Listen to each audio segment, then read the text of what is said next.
Imagine two identical bulbs. One receives a small amount of energy every second. The other receives a larger amount of energy every second. The second bulb glows brighter, not because the energy is different, but because energy is arriving faster. That rate of energy delivery is called power. So before we talk about voltage, current, or formulas, remember this simple idea. Power means energy per second. In physics, energy is measured in joules, and time is measured in seconds. So power is measured in joules per second. And 1 joule per second is called 1 watt. So when we say a bulb is using 10 watts, we mean it is receiving 10 joules of energy every second. If a bulb is using 60 watts, it is receiving 60 joules of energy every second. Power is the rate at which energy is delivered. Now the question becomes, in an electric circuit, what controls how fast energy is delivered? To answer that, we need to talk about electric charge. Electric charge is what moves through the circuit. You can imagine tiny packets of charge moving around the wires. But here is the important part. Charge is not the same thing as energy. Charge is more like the carrier.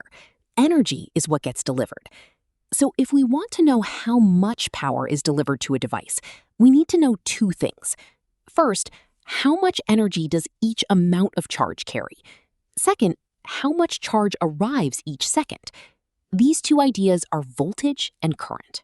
Let's start with voltage. Voltage tells us how much energy is given to each unit of charge. That is the key idea. Voltage means energy per charge. A higher voltage means each unit of charge gets more energy.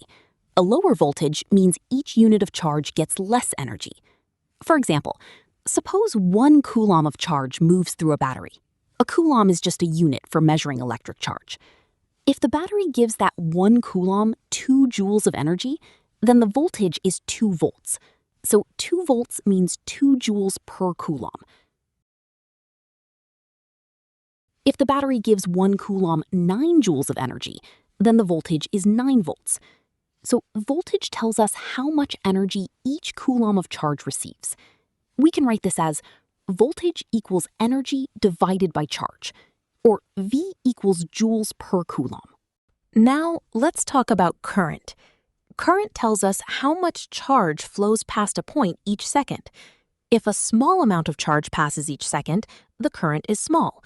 If a large amount of charge passes each second, the current is large. Current is a flow rate. For example, if 1 coulomb of charge passes a point every second, the current is 1 amp.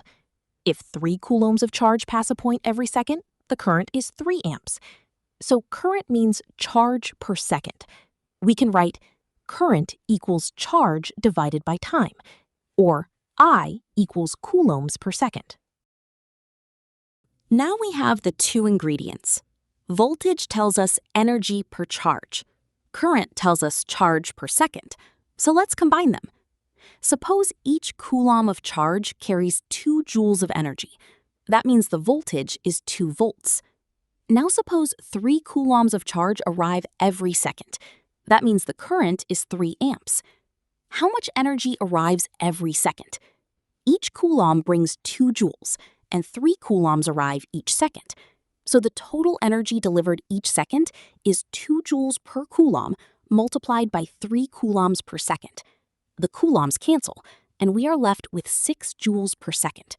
But joules per second is power, so the power is 6 watts. So far, we have built the main power equation, P equals VI. But if the circuit element obeys Ohm's law, we can rewrite the same idea in 2 other useful ways. Ohm's law states that voltage equals current times resistance. Let's combine that with the power equation. Start with P equals VI. If we want power in terms of current and resistance, we can replace voltage with IR. So instead of P equals VI, we write P equals IR times I. And I times I is I squared. So we get P equals I squared R. This formula is useful when we know the current through a resistor and the resistance of that resistor. It tells us how quickly electrical energy is being converted into heat, light, or another form of energy inside that resistor. The important thing to notice is that current is squared. If the current doubles, the power becomes 4 times larger. If the current triples, the power becomes 9 times larger. This is why large currents can produce a lot of heating in wires and resistors. Now let's find the other version. Again, start with P equals VI. This time, we want power in terms of voltage and resistance. From Ohm's law, V equals IR. Solving for current gives I equals V divided by R. Now substitute that into the power equation. Instead of P equals VI, we write P equals V times V divided by R. V times V is V squared, so we get P equals V squared divided by R. So the formula you choose depends on what information you already know. If you know voltage and current, use P equals VI. If you know current and resistance, use P equals I squared R. If you know voltage and resistance, use P equals V squared over R. But no matter which version you use, the meaning is the same. Power tells us how quickly electrical energy is being transferred. In a bulb, that energy becomes light and heat. In a heater, it becomes heat. In a motor, it can become motion. And in a resistor, it is usually converted into heat. One important note. In this video, we have mostly been thinking about simple DC circuits, where voltage and current stay constant. In that case, using P equals VI is straightforward. In AC circuits, voltage and current change with time, so power has to be treated more carefully.